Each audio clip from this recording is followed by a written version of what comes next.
The NHS has a responsibility to take people in. A moot point, to be honest. It's not a moot point when we're talking about people's lives, and the NHS is there to be free at the point of use and for people to actually use those services when they're unwell.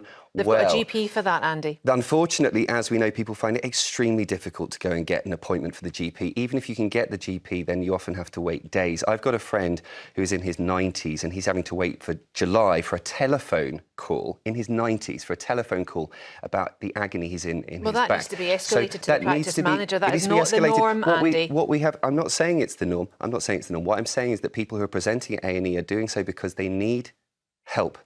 And I really worry about... No one who works in a hospital wakes up in the morning and thinks, I know, let's stick them all in the corridor. They're doing it under duress. They're doing it because it's necessary. We learnt during COVID we were able to build those Nightingale wards that were taken down. You know, we probably agree on this. Like, they probably shouldn't have been taken down. Maybe we should have left them up for a little while and we could be using them right now. Well, do we have the staff to staff them? Yeah, would be the problem. We don't. Well, thankfully, we have record investment in the NHS from the Labour government, and I think it's 7,500 recruiting 7,500 young doctors. There's always been record investment into the NHS, Andy. That is another moot point. The NHS is not underfunded. The NHS is mismanaged, and people are using it wrongly, frankly.